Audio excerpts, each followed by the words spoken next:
Terima kasih Tuan Speaker untuk berikan peluang kepada saya ambil bagian dalam rang undang-undang Perbadanan Stadium Malaysia 2010. Yang pertama, saya alu-alukan akta ini dan saya beri sokongan kepada akta ini secara prinsip. Tetapi saya ada sedikit komen dan reservations di atas clause-clause yang ada dalam akta ini.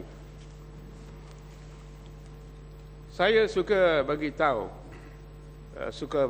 dapat tahu daripada pihak kerajaan, stadium-stadium yang ada seperti Stadium Bukit Jalil dan TPCA dan playing ground yang lain, bila permohonan diantarkan oleh daripada Pakatan Rakyat untuk gunakan stadium-stadium ini untuk buat ceramah, kenapa selalu ditolak oleh kerajaan?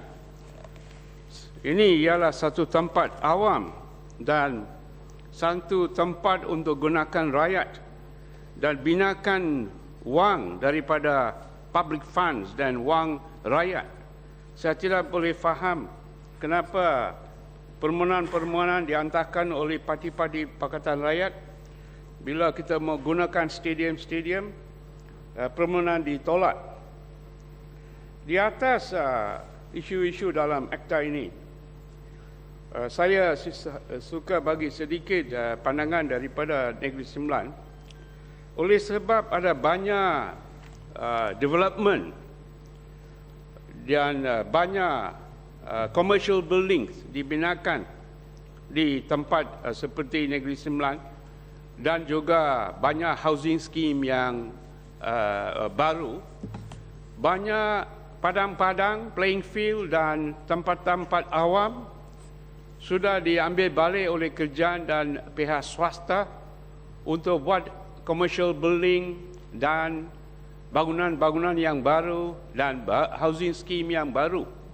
Oleh sebab itu, stadium-stadium dan padang-padang bola untuk gunakan oleh kanak-kanak kita dan untuk senior citizens kita untuk buat exercise, banyak sudah ambil oleh kerajaan dan pihak swasta dan masa ini sudah kurang.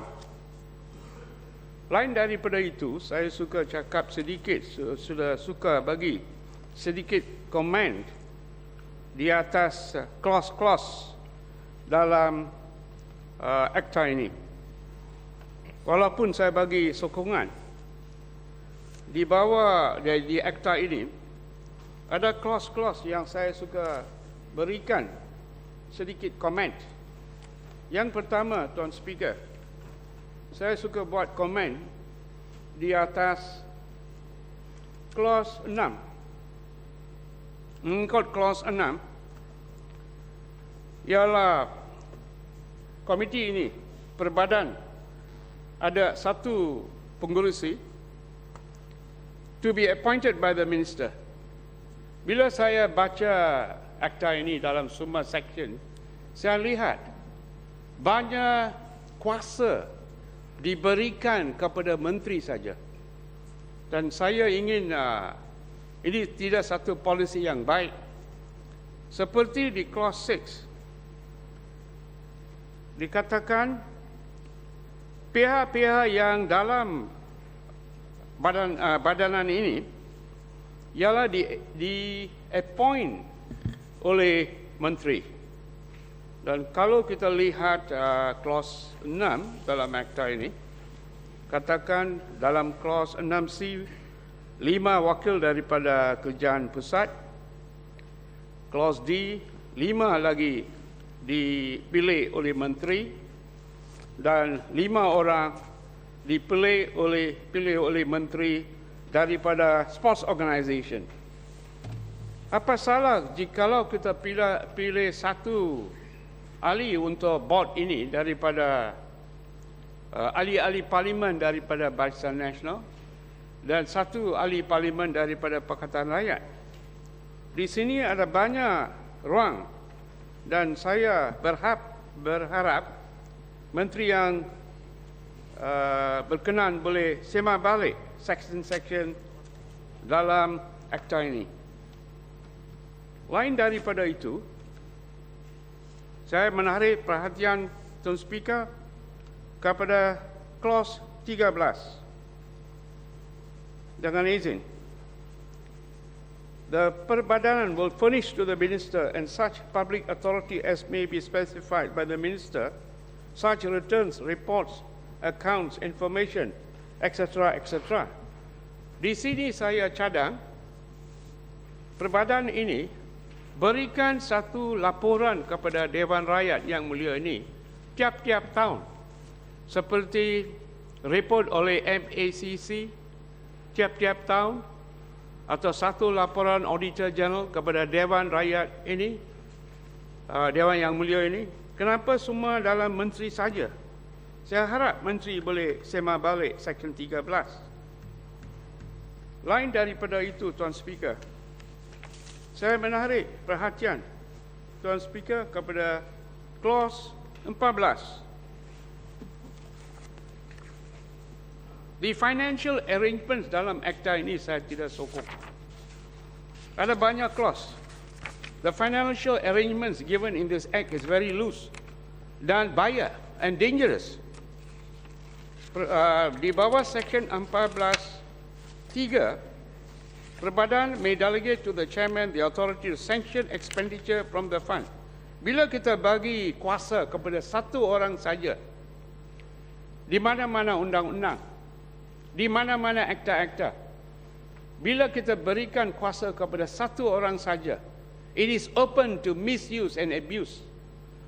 Pada tahun dulu, semua ahli-ahli yang berhormat dalam Dewan Yang Mulia ini sudah baca laporan audit. Dan dalam laporan audit yang tahun dulu kita ada baca banyak misuse of funds, banyak salah guna wang, and lot of misuse oleh civil servants. Saya bukan katakan semua civil servant, saya katakan 5% atau 3% saja. Dan clause macam ini is not very healthy. Lain daripada itu, dalam clause 14(7), very weak, yang katakan such allowances, members of the committee may be invited or any person invited under subsection 6 to attend any meeting may be paid allowances. Bila kita katakan clause macam ini, inilah terbuka. And this is where the abuse will come in. Lain daripada itu, Tuan Speaker, saya menarik Tuan Speaker perhatian yang Tuan Speaker kepada clause 18 ini, 18E. This is a very dangerous clause. Yang dikatakan di sini, 18E katakan dengan izin, donations to any person.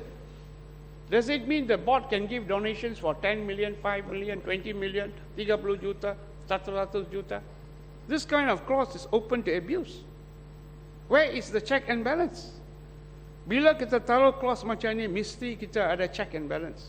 Kita tak mahu orang salah guna wang rakyat. This is a very dangerous clause. Dan saya, walaupun saya sokong akta ini, clause-clause seperti 18E saya tidak sokong. Lain daripada itu,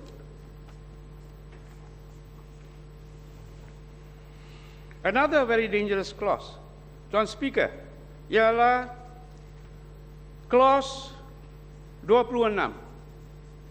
Saya belum tengok mana-mana organisation dikatakan, kalau kita baca constitution oleh di mana-mana organisation, bila kita ada satu bank account, biasanya 3 orang mau tanda tangan account itu.